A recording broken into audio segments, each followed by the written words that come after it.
alis na ang kanyang kasamang Archer. Dito makikita pa rin ang kasiyahan sa mukha nito habang ito'y naglalag out. Pagkatapos, lumapit si Lim kay Jihan. Tinanong ni Jihan si Lim kung bakit niya alam ang pangalan nito, bagamat hindi pa sila nagkakakilala bago ang misyon na ito. Ngunit hindi narinig ng babae ang tanong nito dahil busy siyang iniisip na ang lalaking ito ay dapat kunin sa kanilang guild kahit ano ang mangyari. Tiwala siya na mas lalago ang kanilang guild kung si Jihan ay sasama sa kanila. Dahil sa pagiging tapat niya sa kanyang trabaho, bigla siyang nagtanong kay Jihan ng kanyang numero.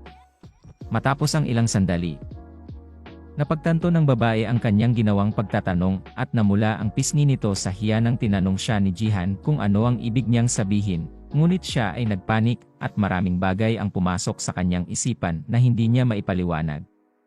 Napagtanto ni Jihan na ang babae ay miyembro ng Divergent Guild. Nang madinig niya ito, agad siyang humingi ng paumanhin at inamin na hindi niya matandaan ang kanyang numero sa ngayon. Matapos ito, sinabi ng ating bida na aalis na siya at nagpaalam. Hindi binigyan si Lim Gayong ng pagkakataong ma-redeem ang kanyang sarili, at naisip niya kung paano nangyari na hindi maalala ng isang tao ang kanyang sariling numero. Ipinagpalagay niyang ito ay isang paraan ng pangbabasted. Habang ang ating bida ay naglalakad pauwi, wala siyang kaalaman kung ano ang kanyang Koreanong numero dahil nagtagal siya ng mga taon sa Amerika, at hindi niya rin ito maaring itanong sa sinuman dahil magmumukhang kakaiba ang kanyang tanong. Napagtanto niya na baka kinukumbinsi siya na sumali sa isang guild. Iniisip ni Jihan na tila napapansin na siya ng mga guilds, at nagiging kilala sa kanila, ngunit wala siyang plano na sumali sa anumang guild. Pinalabas naman ng ating bida ang kanyang kasalukuyang status window. Nadagdagan na naman ang kanyang level ng 2 at kumita siya ng 1,500 puntos. Naisip niya na hindi na masama ito, lalo na't nadagdagan pa ang kanyang divine power. Gayunpaman, hindi pa rin sapat ang kanyang GP na natipon niya upang makabili ng anumang bagay sa GP store. Sa kanyang palagay, mas mura pa rin ang mga item ngayon, ngunit hindi niya magastos ang mga puntos ng basta-basta. Nagpasya siyang suriin ang mga item ng kanyang kapatid, at umaasa siyang mayroon pang natitirang kapaki-pakinabang doon. Pagkatapos ng ilang minuto, dumating na siya sa kanyang tahanan. Binuksan niya ang pinto at pumasok, ngunit napansin niyang may kakaiba. May isang pares ng sapatos na nakabalandra sa harap ng pinto, na nagdulot ng kalituhan sa ating bida. Mayroong nakapasok sa loob ng kanyang bahay. Binitiwan niya ang pagkain na binili sa labas. Nanginginig ang kanyang kamay habang iniisip ang taong napaka-importante sa kanya. Ang taong ito ay ang kanyang pinakamalaking pagsisisi sa kanyang nakaraang buhay dahil hindi niya ito nagawang protektahan. Binati siya ng babae na nagulat din na siya ay gising na at lumalabas na din ng bahay. Hindi makapaniwala si Jihan sa kanyang nakikita ngayon. Sa kanyang nakaraang buhay, ito ang tanging nagmalasakit sa kanya, at nangako pa itong poprotektahan siya, ngunit sa huli nabali din ang pangako nito. Naalala pa ni Jihan ang pagkakataon nang nasawi ang kanyang pamangkin, na labis pinagluksa ni Jihan. At iyon ang araw na nagdesisyon siyang baguhin ang kanyang buhay. Sa ngayon, ang kanyang pamangkin ay buhay pa at masigla. Namimiss niya ang tamis ng ngiti ng dalaga. Ang pangalang ng kanyang pamangkin ay Yunsiha, at siya ay maglalabing-8 taon na ngayong taon. Ito ay anak ng Sword King at kapatid ni Jihan. Itinanong ng lalaki kung kumusta ang kanyang buhay sa Jeju Island, sinagot naman ng babae na umalis na siya roon dahil sa labis na pangungulit ng mga tao sa kanya. Ito ay dahil sa nakakagulat na desisyon ng kanyang ama. Ipinanatili pa rin ng babae ang kanyang ngiti kahit na iniwan na siya ng kanyang sariling ama. Ito rin ang dahilan kung bakit naging pinakamahalagang tao siya sa buhay ni Jihan.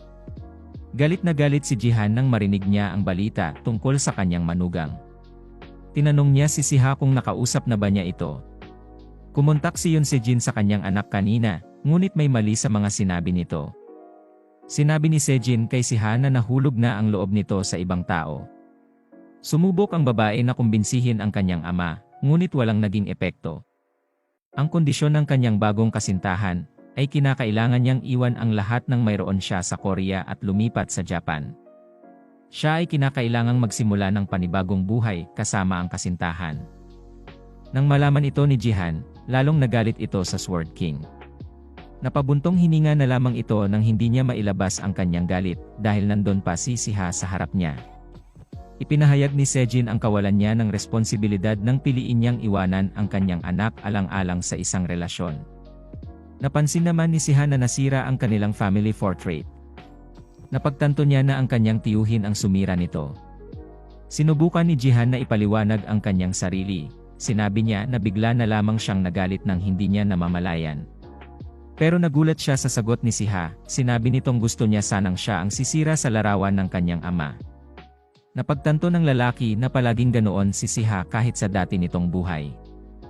Kahit na nawala ang kanyang ina o iniwan ng kanyang ama, lagi nitong tinatago ang kanyang emosyon. Laging mayroong maligayang ngiti sa kanyang labi. Napagtanto ni Jihan na ginagawa ito ng kanyang pamangkin upang protektahan siya. Pero simula ngayon ipinangako nito na hindi na siya kailanman masasaktan pa.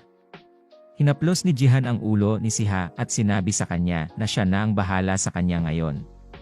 Nagpasalamat ang kanyang pamangkin sa kanyang tiyo sa mga salitang ito. Samantala, sa Divergent Guild Building, makikita natin ang masalimuot na pagmumukha ni Lim Gayong.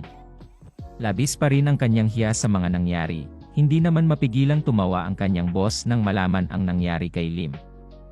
Humingi ng paumanhin si Han habang patuloy na tumatawa. Ngunit hindi magawang kalimutan ni Han ang pangyayaring iyon. Hindi niya ine-expect na ang sikat na si Lim Gayong ay nabasted ng isang lalaki. Naisip ni Han na ang insidenteng ito ay siguradong makakaapekto sa confidence ni Lim. Panggit naman ni Lim na sadyang inaasahan na din naman ito dahil hindi naman siya kagandahan kung ikukumpara sa kanya. Ang sinabi ni Lim ay nagpabago sa ekspresyon ni Han. Naisip niyang magiging problema nga ito sa confidence ni Lim, sapagkat hindi niya alam kung gaano siya kasikat at lahat ng lalaki sa building na ito ay gustong makipag-date sa kanya. Sinabi ni Han sa kanya na kung magkakalat siya ng ganoong balita tiyak na siya ay pagtatawanan lang. Agad silang pumasok sa isang lounge. Nagtanong si Lim kung itutuloy pa ba nila ang pagre-recruit kay Jihan. Sinabi ng kanyang boss na wala silang ibang pagpipilian kundi gawin ito dahil patuloy na kinukulit siya ng mga higher-ups na kunin si Jihan patungo sa kanilang guild. Habang uminom siya kanyang tsaa, napansin niya ang isang notification sa kanyang cellphone. Ito ay may kaugnayan sa isang live broadcast. Agad itong binuksan ng babae, plano niyang panoorin ang live broadcast ng kanyang paboritong gambler. Nagulat naman si Lim nang makita niya ang isang pamilyar na tao sa broadcast. Kahit si Han din ay hindi makapaniwala sa nakita niya. Ang kanyang paboritong sugalero na laging nagpipredikta kung sino ang mananalo sa mga laban ay walang iba kundi si Xiang Jihan. Halos hindi na makapaniwala si Han na lagi siyang nanunood sa kanyang stream kahit na hindi niya alam ang totoong pagkakakilanlan ni Jihan.